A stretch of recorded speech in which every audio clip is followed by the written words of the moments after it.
Betrayal almost never begins with lipstick on a collar or an unfamiliar perfume.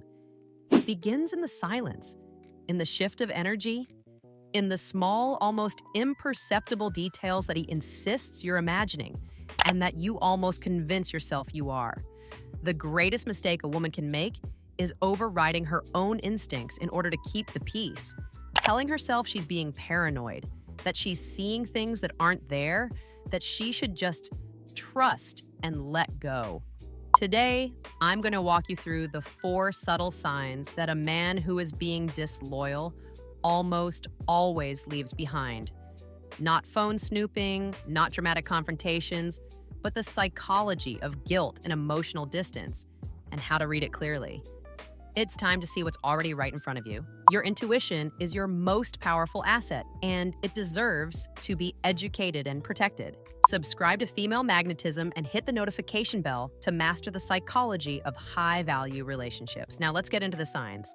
Sign number 1, the new privacy. There's a version of phone privacy that is completely healthy and normal. People are entitled to personal space, and a partner who has always been reasonably private with their device is not sending any particular signal. This sign is specifically about change, a behavioral shift that appears without explanation and without precedent. The phone that used to sit face up on the table now always sits face down. The notifications that used to chime openly are suddenly silenced. The device that used to be left on the couch, on the kitchen counter, on the nightstand without a second thought, now goes everywhere he goes, including rooms it never used to enter. The bathroom, the garage, the car. When he steps out to take a call, he could have taken inside. What you're observing is not privacy. What you're observing is management. He is actively managing what you have access to, which means there is something to manage. The psychological tell here is not the privacy itself, but the sudden, unexplained appearance of it. Behavior that changes without a clear reason almost always has a reason. And when a person becomes protective of something they were previously completely relaxed about, the question worth asking is not what they're hiding, but why they suddenly need to hide anything at all.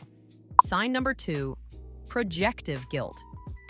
This is one of the most psychologically sophisticated signs on this list, and it's one of the most disorienting to experience from the inside because it inverts reality in a way that is deeply confusing.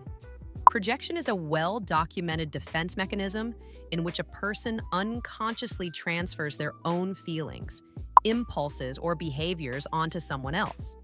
It's the psyche's way of managing guilt by externalizing it, by making the internal conflict someone else's problem rather than sitting with the weight of it alone. In the context of infidelity, this tends to manifest as sudden, disproportionate accusations directed at you. He becomes concerned about your loyalty when nothing in your behavior has changed. He accuses you of hiding things, of flirting, of not being fully present in the relationship. He questions where you were, who you were with, why you seem distracted. He frames you as the jealous one, the insecure one, the one with the problem. And underneath all of that accusation is a psychological mechanism that is attempting to redistribute the guilt he's carrying onto you. If you become the suspicious one, if you become the one who is accused of something, it temporarily relieves the pressure of his own conscience. This is also frequently accompanied by gaslighting, making you question your own perception, your own memory, your own sanity. If you find yourself suddenly feeling like you're the one doing something wrong without being able to identify what, pay attention. That feeling often has an external source. Sign number 3, the shift in routine and details. People are largely creatures of habit, and when habits change without an obvious explanation, it's worth noticing. The shift in routine sign has 2 distinct versions, and both carry the same underlying message. The first version is the emergence of new interests that have no traceable origin in your shared life. Suddenly, he's listening to a genre of music he never cared about before. He's using expressions or references that feel unfamiliar, that didn't come from your world together. He has a new interest in a restaurant, a neighborhood, an activity that he mentions casually, but that you have no context for. These new textures in his personality often indicate that he's absorbing someone else's world, integrating the interests and references of a person he's spending time with, often without realizing how obvious it reads. The second version is the opposite, the over-detailed alibi. When someone is telling the truth, they typically speak in the fluid, slightly imprecise way that honest memory works. They don't have every detail accounted for in advance. But when someone has constructed a story, when they've prepared an explanation, the account tends to be unusually thorough. Every minute is accounted for. Every potential question has a preloaded answer. There are no gaps, no moments of, I don't remember exactly, just a smooth, complete, slightly too polished narrative. Liars over-explain because they're afraid of the follow-up question. Honest people have nothing to pre-prepare. If his accounts of his time have started to feel more like presentations than conversations, notice that. Sign number 4, emotional flatlining. This is often the last sign to be recognized and the one that, in some ways, hurts the most to name. Because it doesn't announce itself loudly, it doesn't create drama or obvious distance.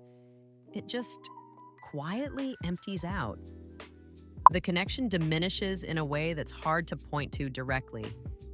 He doesn't fight with you, but he doesn't celebrate with you either. He's physically present, but emotionally somewhere else. The conversations stay on the surface. The moments of genuine connection, the laughter, the tenderness, the sense of being truly seen by someone who is paying full attention, become less frequent and then rare.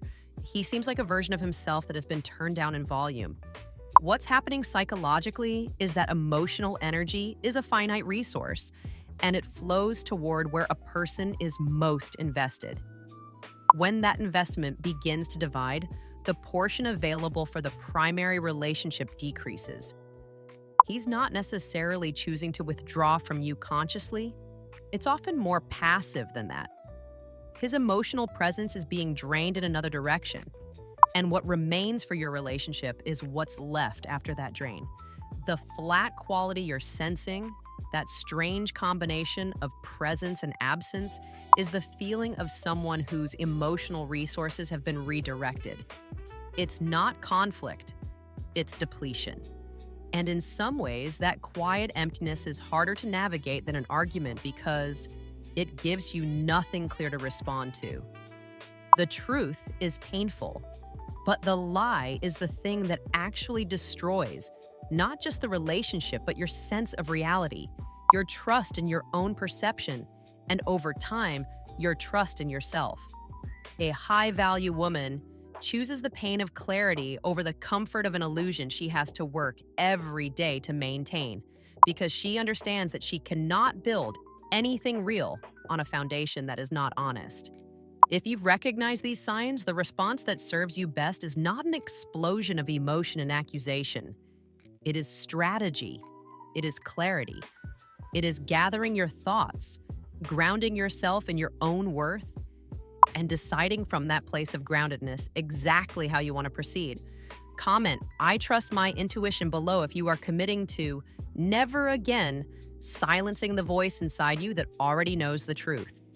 And in the next video, I'm going to show you how to handle the discovery of disloyalty without losing your composure, your dignity, or a single inch of your high value standing. See you there.